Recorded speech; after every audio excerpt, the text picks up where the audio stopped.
Self-discipline is not just a matter of willpower, but of heart power. Any practice or lifestyle change needs to be motivated and fed by love for what it is and what it will bring.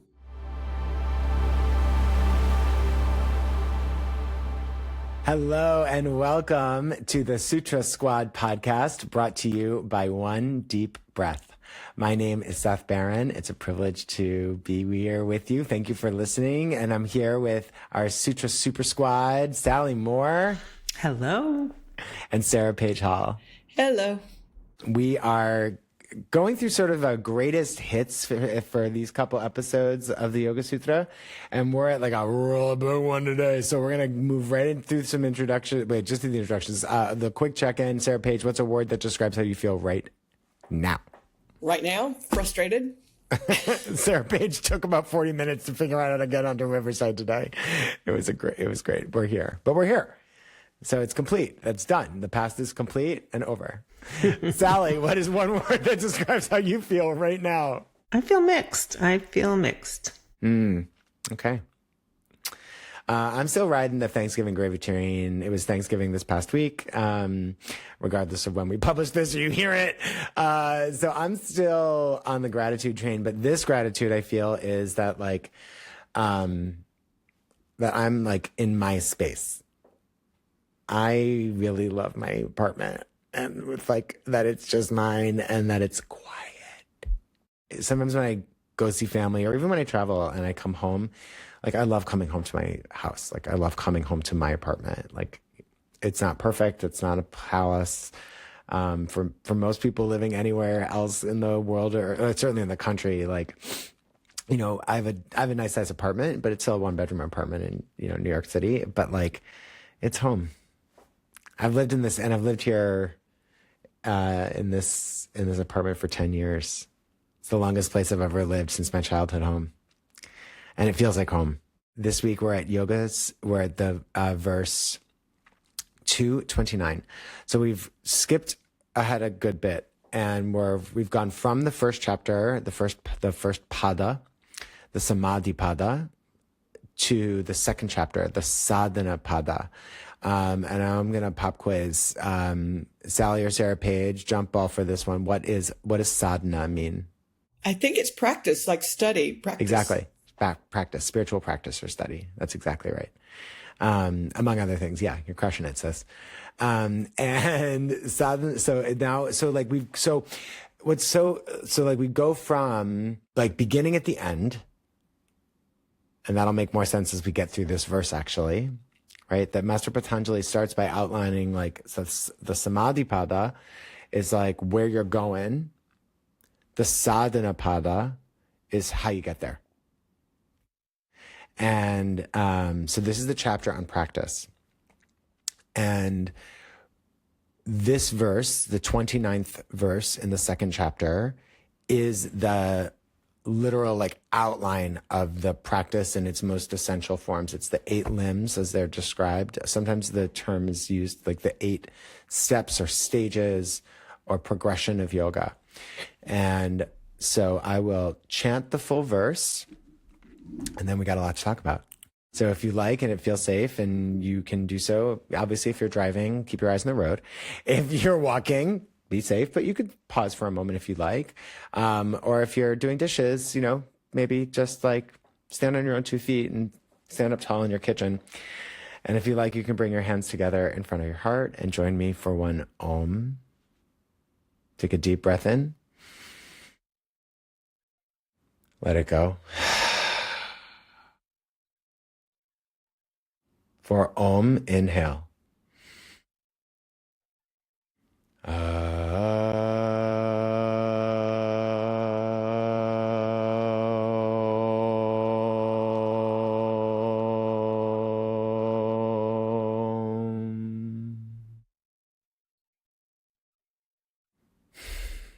Chanting Yoga Sutra 2.29.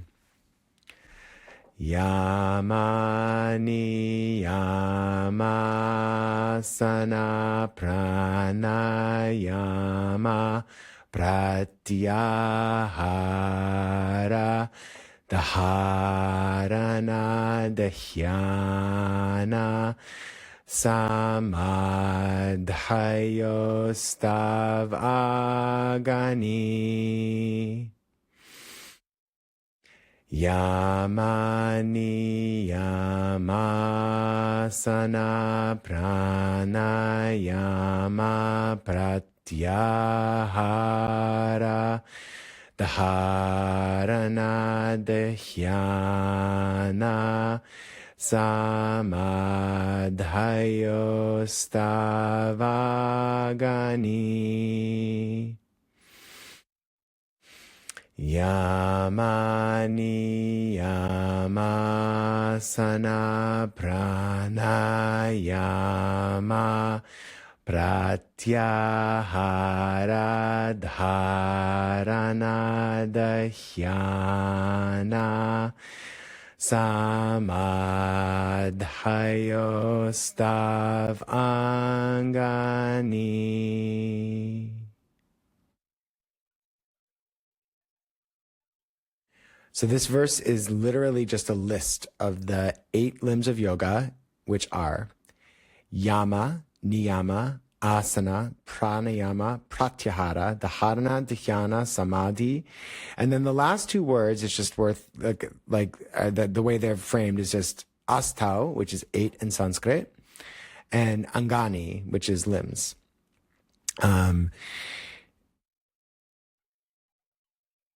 So let's go through one by one. What are the 8 limbs of yoga? The first is Yama. And the Yamas, there are 5. And do either of you remember off the top of your head, what are the 5 Yamas? I know you do, Sarah Page. Go. Ahimsa, Satya, Asteya, Brahmacharya, Aparigraha, and Yama. Yeah, those are the Yamas. Yeah. So the Yamas are... they're the restraints, correct? Yeah, the restraints. I think of this as the restraints as to how we are to be in the world. They're like the fundamental ethical code of yoga. Yama means restraint. And so then, Sarah Page, what are they with the Sanskrit and the English? Okay, ahimsa, non-violence, non-harming. Yep. Satya, truthfulness, honesty. Asteya, non-stealing. Brahmacharya is moderation. They usually talk about it in terms of sexual moderation. Celibacy, or I like continence. Okay, there's a good, yeah, I like that. And aparigraha, non-greed, non-grasping, non-gripping. And those are the Yamas. Perfect. Those are the Yamas.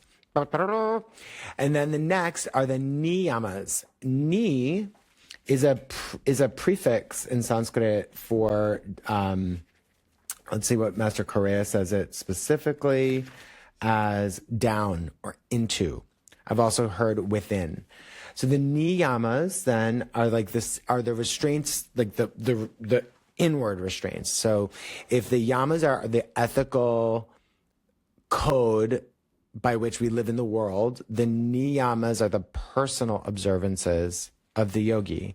What are the niyamas? So I can give you in English. I always remember it because I think miyamas, because they're me. Oh, me? Is that supposed to me? Yeah, it is. That's good. Yeah. I like that. Purity, contentment, acceptance, self-study, and surrender. And do you remember the Sanskrit? No. That's okay. I mean, I could work hard to bring it back, but... it's okay. So purity is shaucha. It's sometimes like this is one of those things. It's spelled S-A-U-C-A usually, but that S is not like it's not sauka.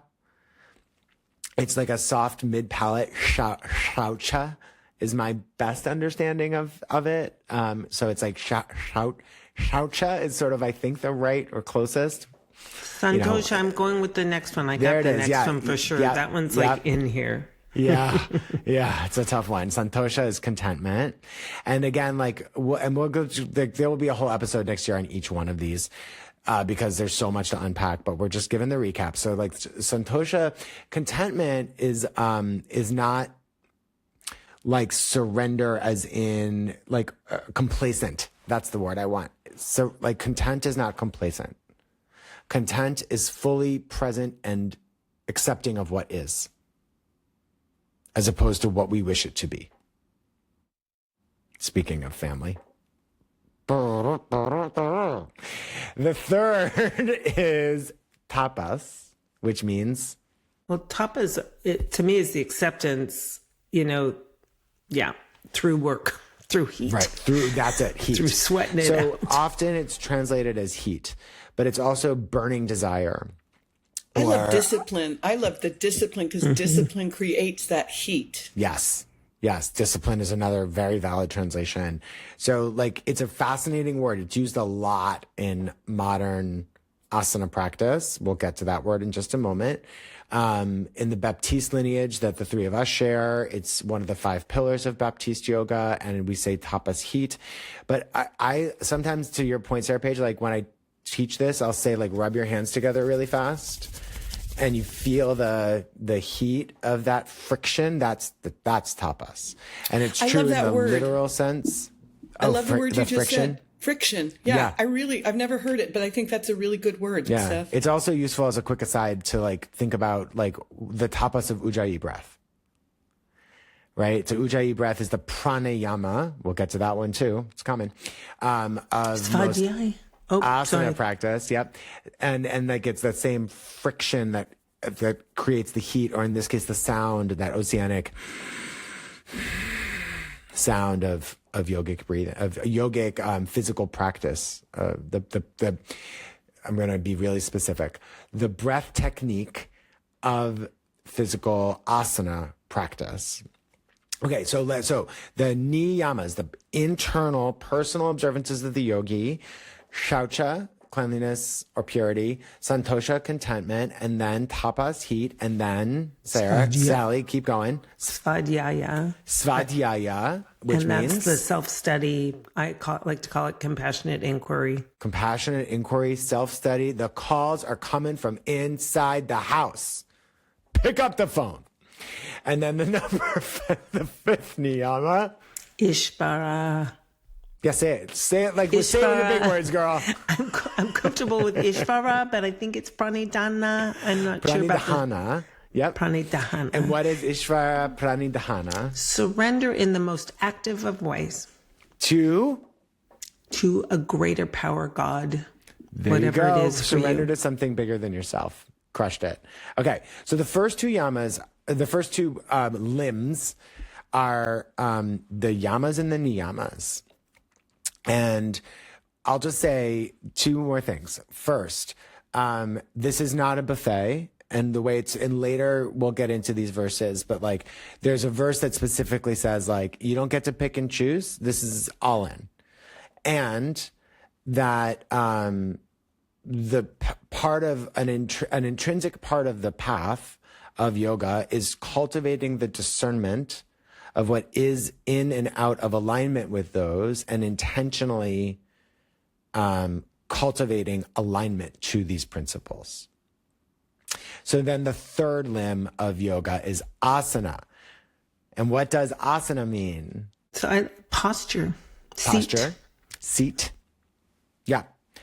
It's the word that describes the physical practice of yoga. And it's, for most of us, me included, for most of us in the West, especially, it's kind of our point of entry.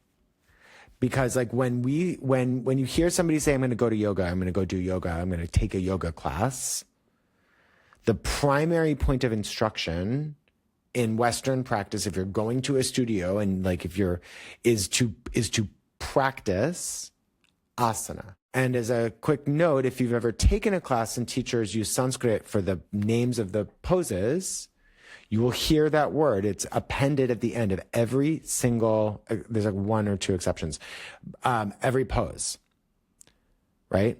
Urdhva-sthasana, upward, urdhva, sthasana, standing pose, Tandasana. stha, stand, asana, upward standing pose, uttanasana, forward fold, ardha uttanasana, halfway lift, Chaturanga Dandasana. Dandasana is staff. Chaturanga is the bent elbow, so you're facing down. Urdhva Mukha Shvanasana. Again, there it is. Upward. Mukha, face. Shvanasana, dog. So upward, up dog. Adho Mukha Shvanasana. Downward facing dog pose. There's that asana every time. So asana means seat. Asana means position. Asana means like organization, of the physical form. There was one point on asana I saw. So in its most classical, and I don't have the Edwin Bryant book handy, but he goes into this more, like classically speaking, in its most ancient sense, asana was like the physical seat of meditation. But this is something that's this is from Reverend Correa, Reverend Jagannath Correa, and he says this is a quick, interesting point on asana. Here the word refers to the posture assumed for meditation. The fact that definitions include to exist, abide, to be present, suggests that the posture adopted by the practitioner should be comfortable enough to be maintained for prolonged periods of meditation without discomfort. I don't know what lineage this is from, but I heard somebody once say this about physical practice. Do you have Om in the pose? I love that. I know, it's not good. That really is good. So if you're taking an asana class and you're in your practice and all you're doing is muscling into every single thing you do, consider your practice. And like, where is there that sense of being able to abide in the pose? Just something, it's like a little nugget to sprinkle for your own consideration out there for all my fellow power yogis. Because it's really easy. I can power myself into certain things, but I can't take 5 breaths in it. I don't have the asana. I'm working on it, but I can't like that. Like, and again, that's not right or wrong or good or bad. It's just the clarity that's valuable. Okay. Yama, Niyama, Asana. Now we get to pranayama. What is pranayama? Victorious breath. Is it just victorious breath? Not just victorious breath, but prana is energy, life force. Pranayama is and breathing. Yama, we know what Yama means, to restraint. So right. What is pranayama? What I have thought is it is, life force. It is energy. It is what But the moves Yama us. part. So it's the, Sally, jump in. I see you. It's breath control, right? Exactly. That's the part, the control. So it's the intentional regulation of breath. And breath here is a proxy of prana. Prana is life force. Breath is the best proxy we have in English for the word, because it's like with no breath, no life, right? And the yama, the restraint. So it's the intentional restraint of breath. And why is that valuable? Let's just take a quick beat on why would it be something that gets us closer to, I don't know, the end goal of yoga? Why do you think? If a student, the restraint part. Well, I'm just going to riff. The reason I think, just off of the top of my head, is it does it calms you when you pant without any kind of, oh God, it's a hyperventilation. It's more chitta in the brain. But when it is controlled, you say it to me all the time, Sethi, you say, take a deep breath, breathe. And I know what that means. It means don't pant, don't hyperventilate, bring control, bring calm back into the body. So that's what it is for me. To harness the control of your senses. That's exactly it. And even in the most Western, scientific context, I think it's so fascinating. Breath is the only autonomic or system of the body that we can immediately bring into conscious control. So in your nervous system, you have an autonomic nervous system that is just self-regulating. That's what makes your heart beat. You don't understand the contraction of the muscles that move blood from the atrium to the ventricles from the aorta through the vena cava, whatever, right? I couldn't tell you that exact sequence, but it's happening right now. Something in my body knows how to do it. Every one of us, right? But that's the autonomic nervous system. It's just automatic, systematic. Whereas your central nervous system is what's within your conscious control, right? And then that breaks down into sympathetic, parasympathetic. But the point is that I can move my hands, because my central nervous system, I say, extend arm, press palm towards screen, right? We don't think about breathing all the time. You just do it. When you want to, though, you can immediately just flip it from the autonomic to the central. It's really, really cool. We can also use it in a million different ways, right? There's a lion's breath, there's a release, there's a fire breath that brings energy. So all of them, like Nadi Shodhana, alternate nostril breathing. All of these are practices of pranayama. It's the most accessible path toward harnessing your senses. Because the next limb is Pratyahara, which means what? Sense withdrawal. Sense withdrawal. Why would we want sense withdrawal? Oh, we were just talking about it. Yeah, we were. We were just talking about how, do you just have the television going on in the background all the time? It's that constant, and it's constant, I keep using the word chitta, the mind swirl. It's constant. And, if you want to come into meditation, deep meditation, which we'll get into, it's really hard to do that with the TV on. It's really hard to do it with the phone on. It's really hard to do with your watch bipping and buzzing. Bipping and buzzing. I just made that up. And I just think that I walk around my apartment. I live on my own. And the thing I was most afraid of was the lack of noise. And it is the thing that I treasure the most. I know. Isn't the silence of your own home just the best? It's like pristine. I know. I love it so much. And I find myself now not doing things, like not turning on the TV. I require a critical volume of silence in the day. I often think of either my time in India, where it's like busy and crossing the street and there's animals and there's noises and there's smells and it's big senses. And then how we learn to focus, or Times Square, places where it's, but I think the opposite is when we have practices that we withdraw and we get quiet and we move within, then when we find ourselves in these overwhelming, overstimulating areas, we actually have the ability to go in, even at the studio where I teach, like we have a train that goes by, things that people, running their cars and honking at each other. And so I find that if we, number one, have to be aware of how our senses are going, and with the practice, we can actually do it anywhere. When the train chooses by while we're in Shavasana, it's just like you have a choice here. Go with the train, go with the agitation, or just recognize the train's in the background and you're here. Choice. That's it. So Yama, Niyama, Āsana, Pranayama, Pratyahara.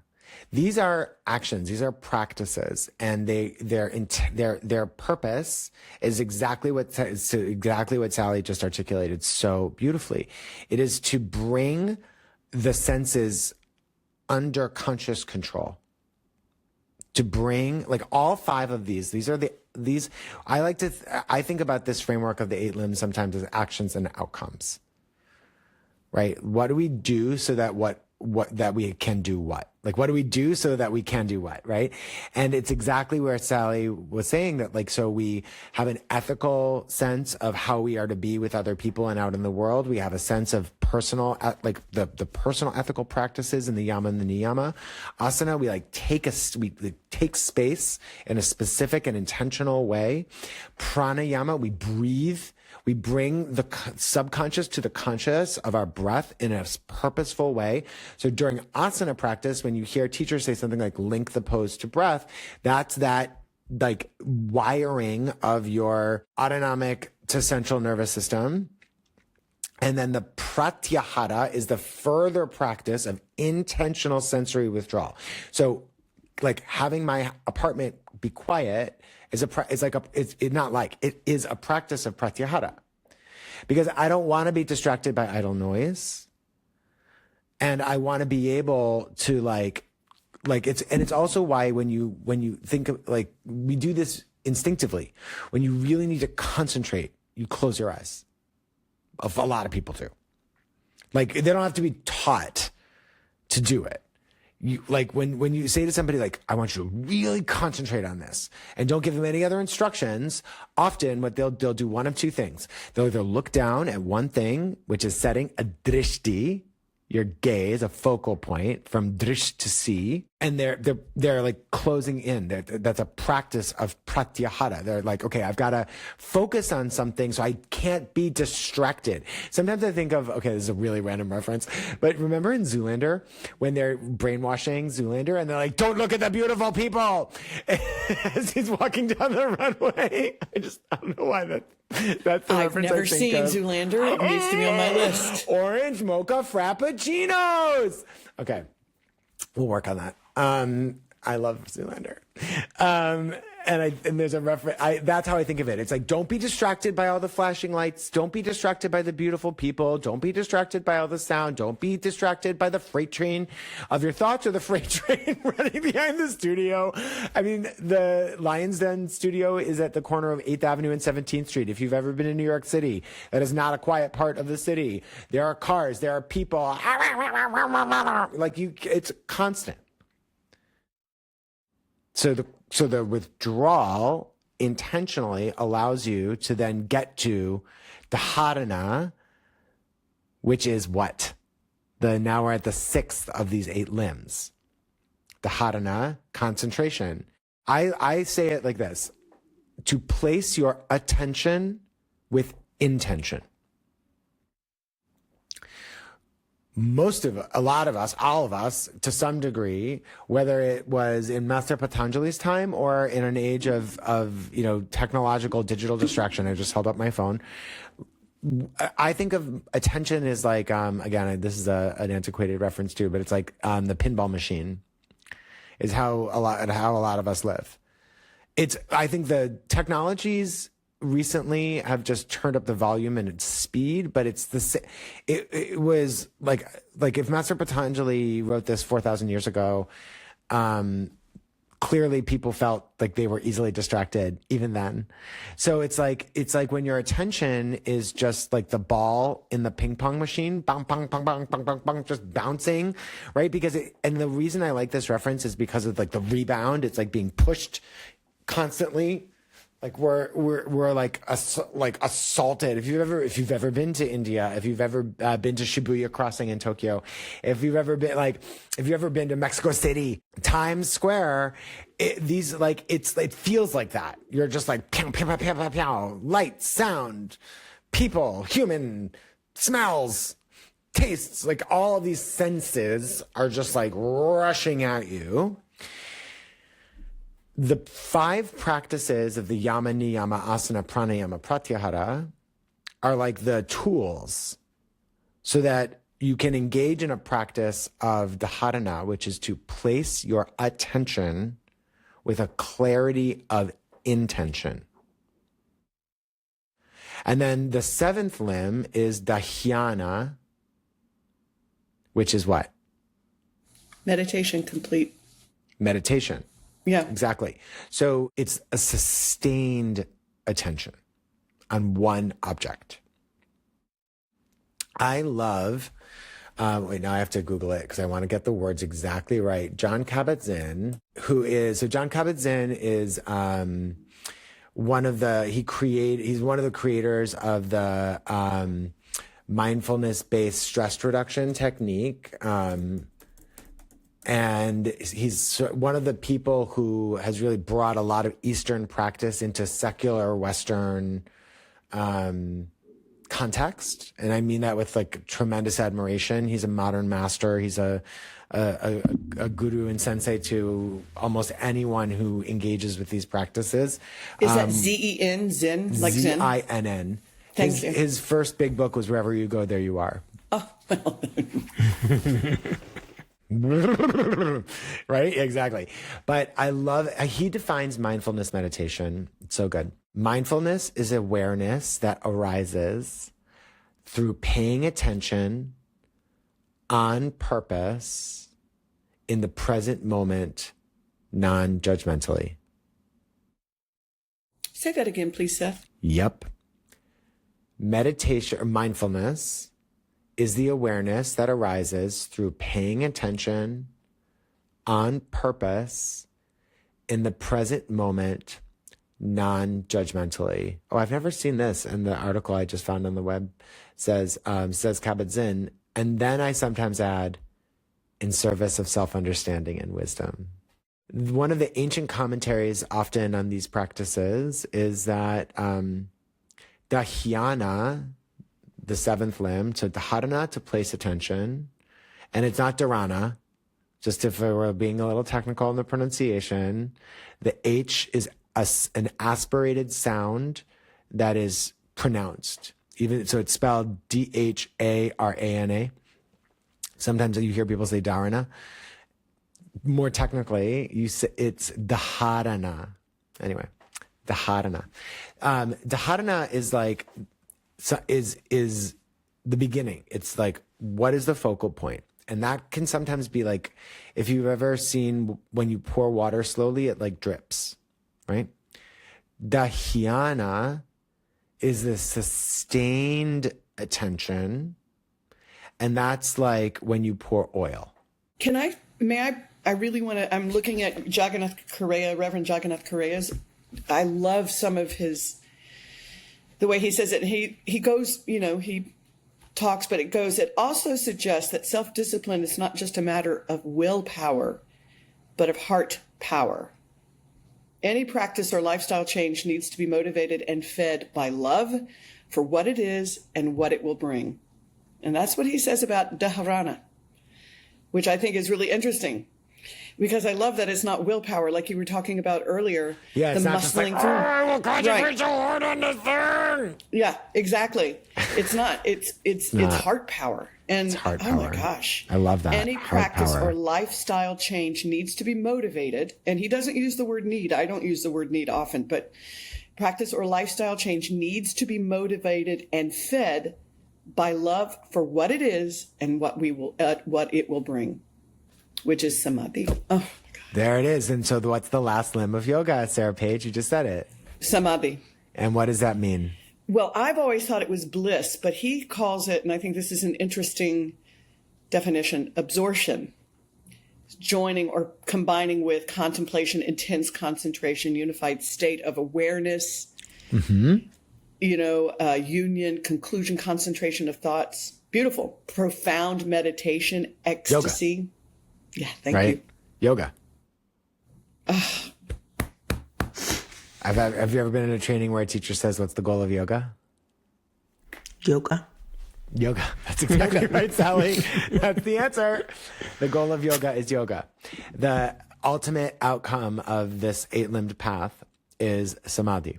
That full sense of full connection, and bliss is sort of the feeling tone that's described around it. Like slightly different than like the Buddhist nirvana, because that's like almost like a different place. But I think the Buddhists would say, like, the Buddha achieved samadhi. Like the Buddha achieved that full realization. Okay, so there's these 8 limbs of yoga. And there are these 8, the first 5 are the sort of like the practices, the things we do. And then the last 3 are what arises or what we gain the ability to do. And the 8 limbs are both sequential and nonlinear. And they are to be practiced. It's both like as stepping stones and all together.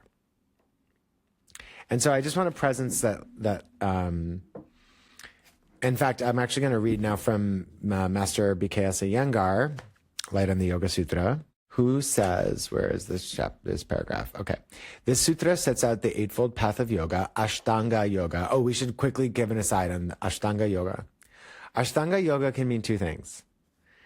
And I just want to say, because you might have heard that term out there, listeners, right? Ashtanga yoga is sometimes referred to as the 8-limbed path of yoga.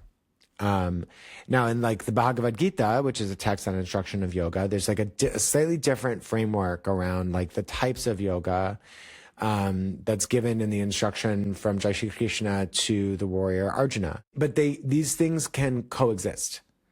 One is not like you don't have to pick your favorite baby. Like they're all part of the same infinitely multifaceted practice of connection and yoga. Okay. In this case, so then Ashtanga yoga can mean these 8 limbs. It can also refer to a specific style of asana practice that was sort of revitalized, let's say, by modern master Pratyahara Joyce in Mysore, India, as Mysore Ashtanga Yoga, which is a very specific and rigorous discipline or lineage of yogic practice. It's not, I don't want to go too far deep into it because I'm not an Ashtangi. If you hear somebody say themselves like an Ashtangi is a reference to say like that's how they practice physical yoga. It's an individual self-led practice with the instruction of a teacher along the way. But like, it's not like, unless you go to a led series, the classes are actually very different in structure. You go and you do your thing. And when the teacher decides that you have progressed to a point, through the first asana, then they give you another asana to perform until you are able to then, like, to proceed. So it's just a different style, not right or wrong. People have a lot of feelings about Pratyahara Joyce, and we're not going to talk about them here. And I don't mean to disregard all of that. I just mean to say, like, I'm not an expert on it. It's not my lineage, except that I just think it's important to say that it exists. And if you're interested in it, and if you're interested in learning more about both, the practices as they were instructed by Master Pratyahara Joyce and his disciples. And if you find that problematic, that's also valid. But there's much better informed people to give you much more information about all that. We're sticking to Ashtanga Yoga today as the 8-limbed path of yoga. Okay. So this sutra sets out the 8-fold path of yoga, Ashtanga Yoga, which Patanjali proceeds to describe in detail in the remaining sutras of the Sadhana Pada, and then as we keep going into the 3rd chapter, the Vibhuti Pada. Restraints and observances that are bound by tradition and lineage follow uninterruptedly in the practice of yoga. Although asana, pranayama, and pratyahara are separate entities, they depend upon one another for expressing the hidden facets of yoga. These stages, which enable the seeker to rise in the art of yoga, are called progressive sadhana. Through them, we reach higher and higher. The first 5 aspects of yoga are individual efforts for evolution of the consciousness, while Dhārna, Dhyāna, and Samādhi are the universal manifestation or the natural states of yoga. So there's that actions and outcomes, right? And let's talk about how he says that these are separate entities, right? Āsana, Pranayama, Pratyahara. Just those 3. Really interesting. If I put my body into a state, like into a physical organization, with no control of my breath or restraint of my senses, then I'm just a contortionist. And I don't mean to say there's anything wrong with being a contortionist, but we're here talking about the practice of yoga. So it's not that it's irrelevant and invalid or means nothing, but it's incomplete. And it's said too that like we're supposed to master this before we move on to the next. And I always take that as a little, as in like these limbs are sequential. And they are and they aren't. Because, you know, so one thing that happens too, especially around these three practices, you get a room of people, and when you're an instructor, if you are so privileged as to have people who show up to your class, newer students or people who are less familiar or less experienced, the breath control feels like wild. And it can feel very scary, super intense. And I even remember when I started a deep practice in the Jivamukti lineage, really wondering if I would ever be able to go from downward facing dog to warrior 1 in one inhalation without like a catch of my breath or anything else. I really was like, I don't know. 'Cause like, it's a long way. If you go in through the mechanics, you've got to step So you're in downward facing dog. So all 4 of your limbs are on the floor. And your hips are pressed up and back, and your chest is moving towards your thighs, and your spine is long, and all the things that are in downward facing dog. So there you are. And then you have to step your foot forward between your hands, spin your back heel down, press the back hip forward, pull the front hip underneath you, lengthen your tailbone down, lift your torso, reach your arms up, and then depending on the preference of your practice, either bring the biceps to your ears or bring your palms together and press your sternum towards your hands. Now again, like in the Baptiste method, this is again fascinating asana details. In the Baptiste method, typically the hands are apart, and we might say like pull the biceps in line with your ears and press your shoulder blades toward midline and into the body, and look forward as the drishti for warrior 1. In the Jivamukti lineage, the full expression, the cues they would give are to bring your hands together, let your head come behind your hands, look up at your thumbs, and feel the line of connection from your pelvis to your sternum to your hands. So I'm like trying to figure all that out in one deep breath in. And I was like, it was my inner monologue of it. And then, but I kept going. I kept showing up. And then one day, I exhaled completely. And with one inhalation, I stepped my right foot forward, pressed my back heel down, pressed the back edge of my back foot down, pressed my left hip forward, pulled my right hip in and underneath me, reached my arms up, pressed my hands together, and looked up at my thumbs. And I realized at the completion of that full inhalation, my lungs are full and I'm fully expressed in the pose. And I was like, oh my, whoa. I remember even being like, oh my God, I did it. It's something that sometimes I wish, I probably am guilty of this too. Like as teachers, we just sort of toss off and we just say like, link your breath to movement. That's a lot. And that's a perfect example though of how these two practices of asana and pranayama are connected. Now, if we keep going, and the pratyahara is like, if I am just allowing other stimulus to come into my to my point of focus while I'm trying to do all that. And I'm using an analogy of something that is so frequent. Like we do this in most lineages of asana practice. The sun salutation B, where you take warrior 1, is very common. So I'm hoping this is a reference point a lot of people can identify with. If you're just totally distracted, you'll like fall on your face.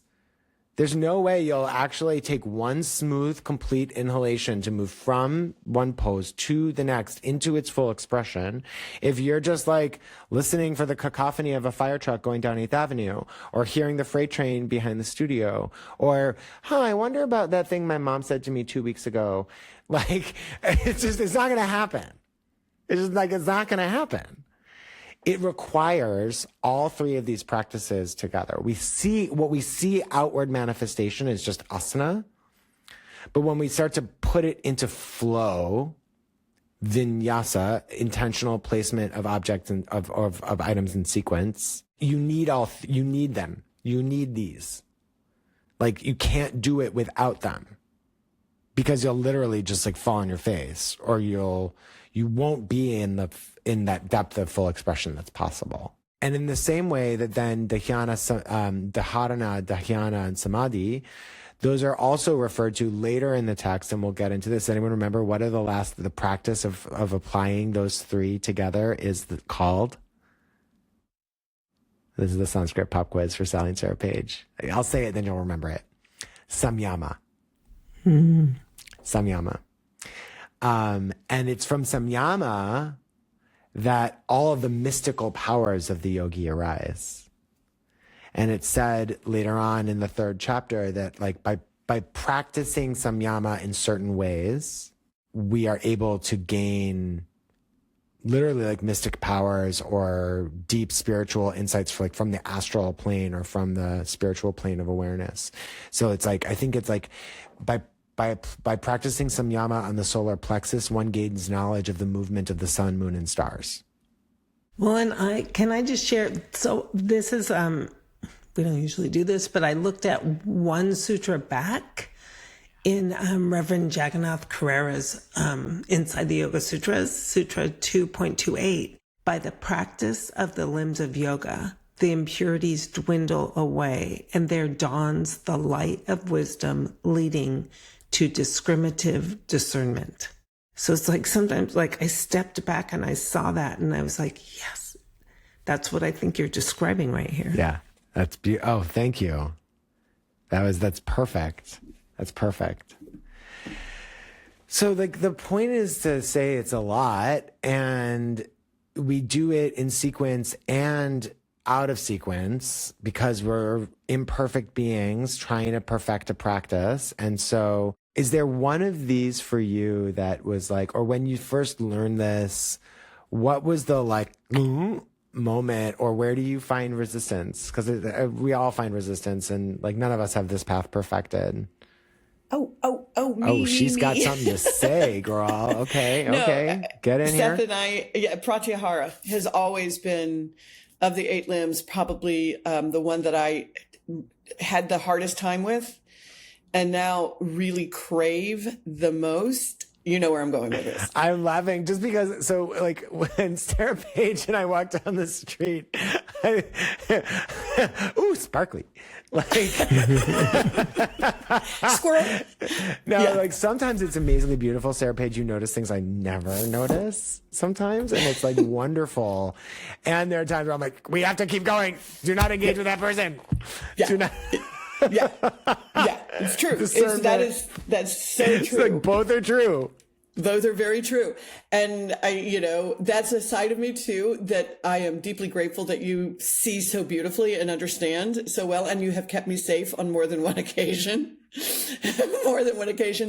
And you also really appreciate the feather on the street that I see. The feather on the street. Sarah Page sees feathers everywhere. That's my daddy. But I love Pratyahara, the withdrawal of the senses, and probably because of the squirrel aspect of my nature. As I've gotten older, I'm convinced that I have, adult onset, ADHD. I, this, that, and the other thing. And that's where the breath, the prana comes in. But I was just looking, and I love this, the textbook of yoga psychology, by Ramurti S. Mishra, MD. And usually, full transparency, he's way heady, and it's great. Super heady, yeah, but it's a great text. It's a great text, and it's very hard to find, and I'm glad I have it. So I opened it up to Pratyahara in the back. I don't personally love music in class. I wasn't trained with it. This is such a fascinating point of debate amongst yogis, but please continue. It really is, and I wasn't trained with it, and I just finished a master class with Baron Baptiste, who created the lineage that connects the three of us. And he did 3 hours of heated practice on the mat, no music the entire time. And for me, the music that of was Ujjayi breath is quite beautiful. That's it. When practiced that way. Yeah. But I love this from the yoga, this book here. And it's amazing. Wherever the sun goes, the rays go. He's referring to Pratyahara. Which he says, preparation of the mental body, returning to the source, chittam, I am. In the same way, wherever the mind goes, wherever you go, there you are. Wherever the mind goes, there also the senses go. When a turtle goes out, it spreads out its head, its legs, that is to say, its sensory and motor organs, blah, blah, blah. And at the time of rest, it draws it back in. To me, that's Pratyahara. We have to be in the world. We have to go out in the world. We don't have to, but in order to, we don't have to. No, and some don't. It's interesting, right? Like monastics, agnostic to any faith lineage, right? Yeah. Part of why they take on a monastic life to have a deeper and more full, richer connection with God is like the point of going to live in a monastery is the withdrawal. Vipassana. Right. It's like but it's just fascinating that like it's true in almost every single faith lineage. There are some like sect in which people like go away or somehow intentionally restrict the sensory input in order to focus with more clarity. I think is like a fair Yeah. way to frame that. Right. And I think that, yeah. And so for me personally, Seth and I have had more than one spirited debate around music in the class and discussion. Very good discussion, actually very good discussion. And I am a good Libra and I see both sides of the situation. For me personally, it's very difficult to make a playlist, to curate a playlist, because it just is. It's blows. We could have we could do the rest of this podcast on this conversation, because like Sarah Page, you're a musical theater queen, and like you're so musical. I just think you have a story about, okay, wait, I'm going to stop. I just think you have a story about why it's hard for you. Okay. I agree with that. I will take that. But for me personally, truly personally, I crave that oneness of breath and silence, and really being one with my mat. And I really loved what Ramurti says, which is we go out into the world to be a part of it in whatever way. We respond to the noises, the chitta, whatever. But then we have the option of going back into our shell, our apartments, our homes, whatever it is, and just the whole world out. For me, and maybe it is because my world is very noisy, speaking only about myself, I won't speak for anybody else. I crave that quiet, that silence, that me-ness, that time just to be with myself. And that's why Pratyahara really speaks to me, more so than I ever thought it would. But it, again, was the thing I resisted the most. Sally, you did the trauma-informed practice, mind-body well-being program. I didn't. I have the book, but I didn't do that. Okay, because there's a principle of it that I don't know why I thought you might want to speak to. So then, okay, never mind. What's like, where have you found resistance, or where do you like? It's funny because I just was like, yep, yes. And it's just funny because I really thought about it after the holiday weekend in a full house of family from far and near, and which is wonderful. But what I noticed is, and I love that you read with the Jon Kabat-Zinn adding non-judgmentally at the end, because I think I forget that sometimes. And I let the judgment sneak in. So I struggle when I'm not being loving and non-judgmental with myself and others. And then right away, the old story of you're not wanted, you're not seen, you're not valued, like that becomes my background noise. And then I judge myself and others harshly. And then I find it hard to engage with the outer world. I tend to shut down and become a 5-year-old who feels like they can't speak or nobody cares. Like it's like when that sequence of events takes place and I let it go too far, like now with these practices, I'm starting to catch it on its journey. But when I really struggle to find my internal peace, it just ripples right out and disrupts the harmony I have with others. But I do find that when I get out of practice with the first 3 limbs, Yama, Niyama, Āsana, or even 4, I go to 4 through 8 to get back. And I don't know if that's just a practice, like until I can get more balanced in the whole buffet, I tend to go to breath right away. Breath for me is, I start there. And so it's an interesting thing for me right now. I feel the first few and the last 4-ish, those are my tools to get back to the top almost. So it really isn't, I don't know that it's a single one. I think for me, actually, as much as a lot of outward people find me non-judgmental, I think inside there's a really big critic. And when that critic takes over, I got to go start with breath and then work my way back. Listen, I mean, that's human. I mean, that's the humaning of it all. And like you actually said the thing I was going to reference anyway. The Mind Body Wellbeing Program is a curriculum developed by Africa Yoga Project in partnership with a really amazing professor at University of Buffalo, and it's around trauma informed practice. And one of the principles of that framework is my breath is my most valuable tool. I use that in class all the time. Right. My breath is my most valuable tool. And Sally, you were just saying like you touch in with breath, right? And it's, and like I was saying, it's like we all know this at a very like primal, instinctive level. What is the first thing? Again, I don't know what, like, I am going to venture to guess that, like, from almost any culture, anywhere in the world, when you're feeling agitated, when you're feeling anxious, when you're feeling disrupted, when you're feeling whatever, when you're feeling something intense and you need to re-regulate or you need to regulate, the first thing, what does somebody do? What does somebody say? Take a deep breath. Take a deep breath. So you're bringing the autonomic into the central, from the subconscious to the conscious, from underneath to the surface, from the invisible to the visible. You're immediately calling forth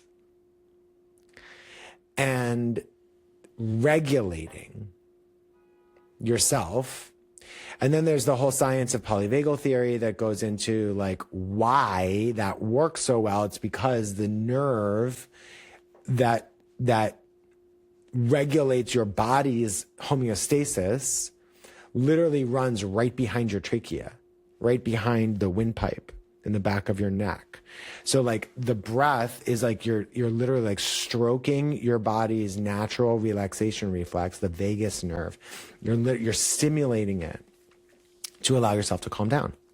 You know, people forget that yoga is a science. It's a science. That's the point. Yes, that's my point. It's not I was just like, the science, if you really think about it, and the way we've been trained, you know, beginning child's pose to shavasana, birth through death. And I believe, I'm not a doctor, but I believe like when babies come into the world, it's like, they take a deep breath in. You know, and what's the last thing every single one of us is going to do? And we pass on us.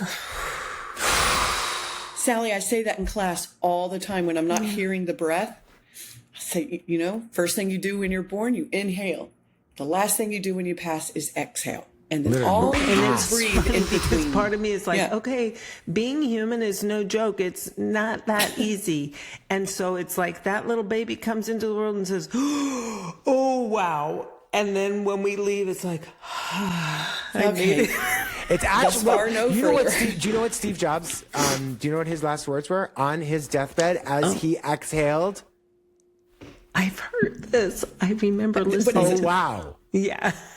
Literally, the last things one of the most brilliant minds of our modern generation said we could, you know, but he said, oh, wow.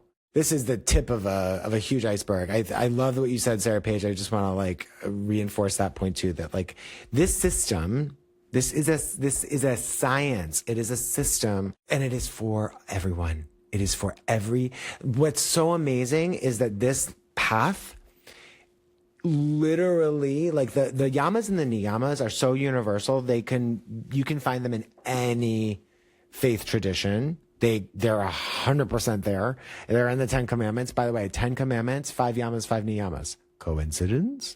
Don't even get me started on the parallels. Okay. So like, again, it's just a point about the universality of these practices. And what is prayer if not concentration? What is prayer if not meditation? You're putting your attention with intention on words to speak to the divine and surrender Aishvara Pranidhana, right? Like it's all the same. Maybe not quite the exact same sequence, maybe not the exact same words, but it's like all these ideas, like this 8-limbed path. You do not need to give up anything you've brought to where you've encountered this. You get to keep stepping on the path. And it is both linear and nonlinear, right? Because even if you think about like, it won't work terribly well for you over the long period of time, but like you can be a real jerk and still show up for asana practice. What will probably happen is that you will come to a realization about that might be very uncomfortable. And so then you'll get curious about the yamas and the niyamas. You can't not. I've seen this. I'm sure both of you have too. It's like, it's unbelievable. Somebody just shows up because they want to work out and their girlfriend drags them to yoga. And they keep coming back and they keep coming back. And for whatever reason, they keep coming back. And all of a sudden they realize like, wait, I like that person who shows up on my mat. I want to be that person when I'm not on my mat. This is why it's not, and no judgment, but not Orange Theory, not a gym. Yes. It's a science. Is why it's different. This is why it's different.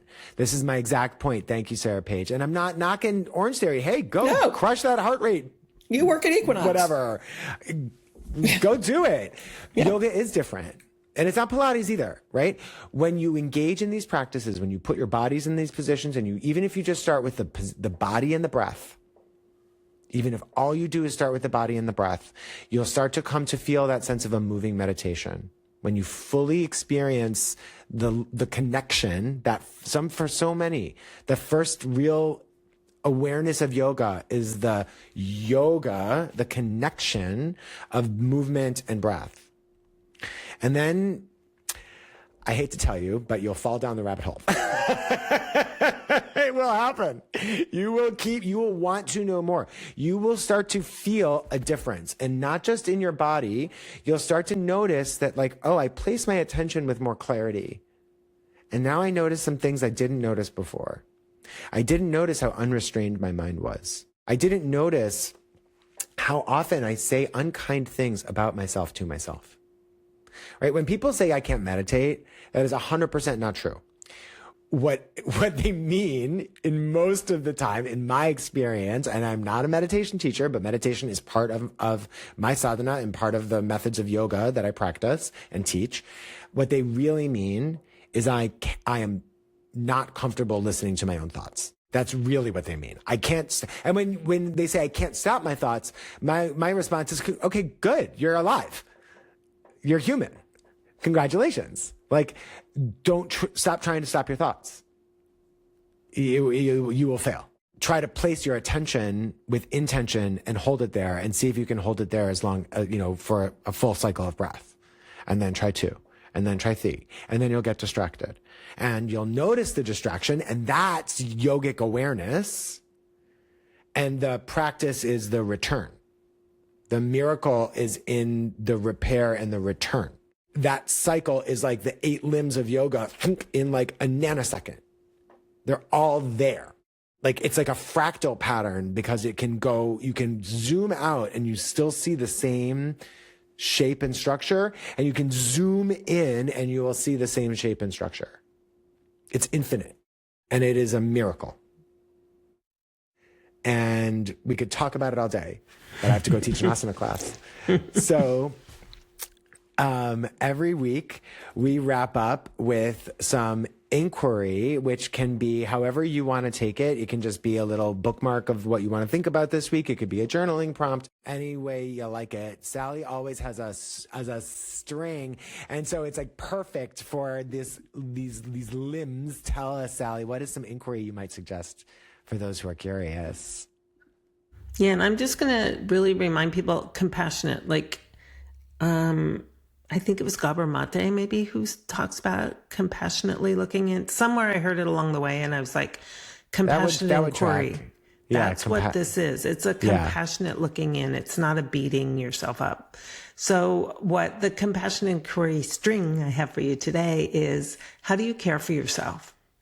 And how do you bring yourself back to center when you feel disturbed or activated? And how do your practices contribute to the quality of your inner and outer life? How do your practices contribute to the quality of your inner and outer life?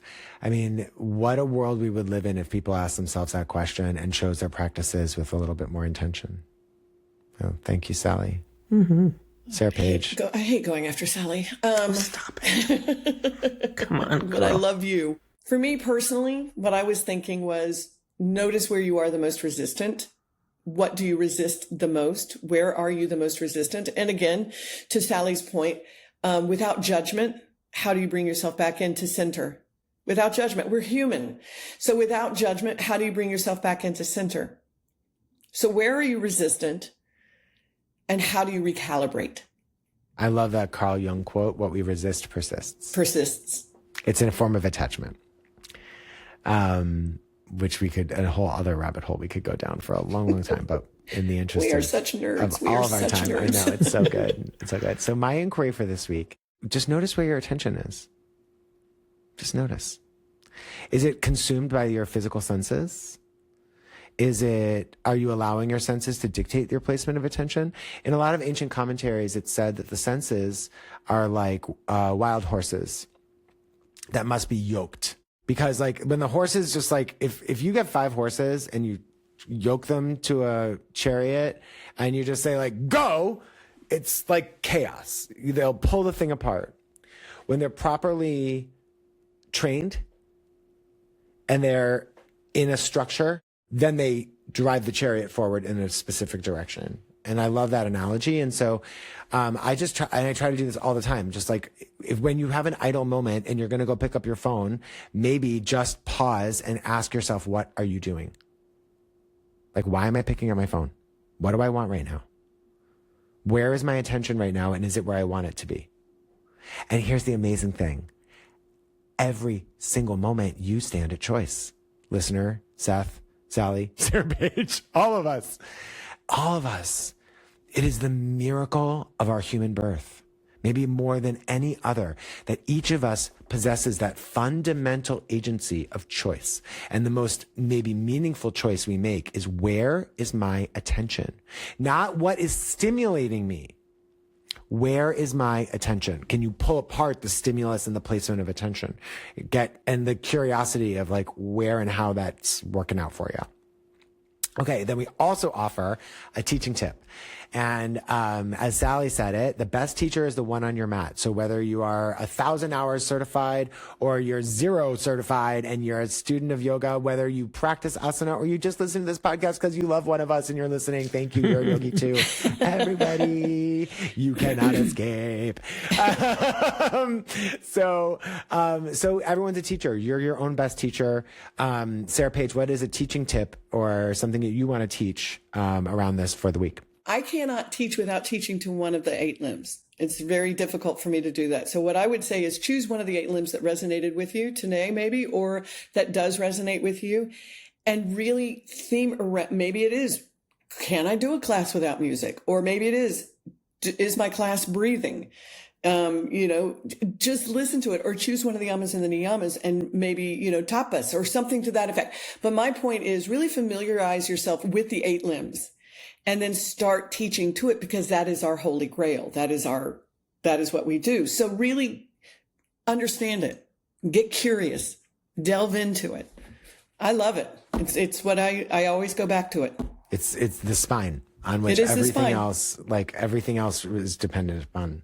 Yeah. Sally. My suggestion is to soften. In the body, soften the joints. In the mind, when unhelpful thoughts arise, soften and cultivate a more supportive and uplifting thought. Really allow for softening to open your heart. Love that. I love that. So good, especially since we teach a power method where there's so much sthira, so much strength, so much force. Making sure there's the appropriate counterbalance of sukha, of ease and softness. That's really beautiful. And there's a vulnerability in softness that anyway. Okay. So my teaching tip of the week is I haven't fully fomented this thought, but is to really notice the yoga. You notice the connection. Notice what happens in a pose when you set your gaze and you really commit to it. And don't overcommit. Don't think it's this big impossible thing. Anyone who shows up to asana class, unless you possess a neurologically physiological impairment, you can just stare at one spot for a breath or 3 or 5. You are perfectly capable of it if you put your mind to it. Any adult who comes into yoga class, and most children if they learn. Right. Your attention you can train it. It's a muscle. It's like a muscle. You can train the muscle. So even if you notice you get distracted, and then this is the really critical part, Sally, to your point, is be kind about it. It's compassionate. If you are newer to these practices, great. Then when it's noticing the distraction That's the magic. So it's like, find the connection and notice when you set your gaze, how you can broaden your awareness of your physical placement in space, right? You don't need to see to feel. And that when you notice like that connection of like, I set my gaze and I can feel with more clarity where my body is without looking, without checking in a mirror. Or when I really like complete the breath and the movement, I feel complete in a different way. I'm not on to the next. So there's this funny thing, especially in New York, like so often you see people who like are half like they start the next pose before they complete the previous component of breath, especially in Chaturanga Dandasana, because it's a very physically challenging pose to bring your body in a full line, down to where your elbows are in line with your shoulders and not lower. Right? Like, and find that pause at the bottom of your exhalation. And then fully express upward facing dog with your lungs full. And don't leave until you fully complete breathing into your full capacity. And then take the exhale to press yourself back to down dog. Anyway, so like notice, just to be really curious and just notice. And when you notice if you're taking an extra little sip of air in the other way, okay, just notice it. Because you can't change what you don't allow yourself to see. We can't like improve on what we don't acknowledge is an area of opportunity for improvement. So like let go of the berating part and just embrace the awareness part. And then like, let me know what happens. Okay. I have to go teach asana. I could not love you both more. This is a little bit of a longer episode, but like it's if we're going to go long on a subject, like I feel pretty good about it. And the 8 limbs of yoga. I have one massive, ginormous heart that is like, just like there's a Sarah Page and Sally, like entire annex of my admiration for you both. And every day I feel like I just keep like, it's like a renovation that keeps expanding. I'm not going to make another reference about that, but like, it is infinite and I could not love you both more. I'm so grateful for you. Same. Thank you. Much love. Thank you all for listening. We will be back with you next week to continue our exploration of the Yoga Sutra on the Sutra Squad podcast. Bye, everybody.